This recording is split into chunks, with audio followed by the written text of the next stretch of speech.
लखनऊ में रक्षा मंत्री राजनाथ सिंह 2 दिन के दौरे पर पहुंचे। कई विकास कार्यक्रमों में शामिल होंगे। शहर में सुरक्षा बढ़ाई गई और प्रशासन हाई अलर्ट पर है।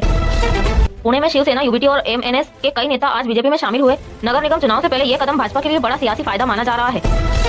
दिल्ली में बांग्लादेश हाई कमीशन के बाहर वीएचपी और बजरंग दल का विरोध प्रदर्शन। पुलिस ने इलाके में सुरक्षा कड़ी कर दी और ट्रैफिक डाइवर्ट किया गया। हरियाणा विधानसभा ने दुकानों में काम के घंटे 10 करने वाला बिल पास किया। विपक्ष ने इसे मजदूर विरोधी बताते हुए कार्रवाई का बहिष्कार किया। पुणे में एनसीपी एसपी के शहर अध्यक्ष ने संगठनात्मक मतभेदों के बीच इस्तीफा पेश किया। स्थानीय चुनाव से पहले पार्टी में हलचल बढ़ गई है। चंडीगढ़ हाईकोर्ट ने संगरूर शराब कांड के आरोपी को जमानत देने से इनकार किया। अदालत ने मामले की गंभीरता देखते हुए सुनवाई तेज करने के निर्देश दिए। दिल्ली की नई स्कूल फीस नीति पर अभिभावकों का विरोध बढ़ा। कई समूहों ने सरकार के खिलाफ अदालत में याचिकाएं दायर कर दी है। चुनाव आयोग ने केरल, एमपी और छत्तीसगढ़ की वोटर लिस्ट अपडेट प्रक्रिया शुरू की। ड्राफ्ट सूची आज जारी होने की संभावना बताई जा रही है। भारतीय रेलवे का हाई स्पीड टेस्ट ट्रैक अगले वित्तीय वर्ष तक पूरा हो सकता है। नई तेज ट्रेनों के परीक्षण में ये परियोजना अहम साबित होगी।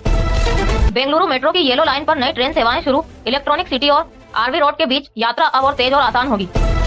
उत्तर भारत में ठंड और कोहरा बढ़ा। कई शहरों में दृश्यता बेहद कम। आईएमडी ने अगले 48 घंटे तक सतर्क रहने की चेतावनी दी है। यूपी सरकार ने साइबर अपराधों पर नकेल कसने के लिए नए कड़े नियम लागू किए। ऑनलाइन धोखाधड़ी पर अब भारी जुर्माना और सख्त सजा का प्रावधान है।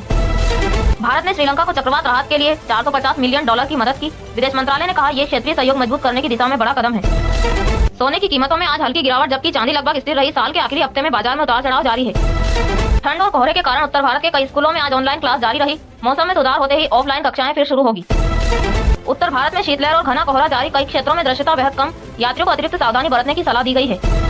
सर्दी बढ़ते ही वायरल और सर्दी जुकाम के मामलों में तेजी आई। अस्पतालों में ओपीडी में मरीजों की संख्या पिछले हफ्ते से काफी ज्यादा है।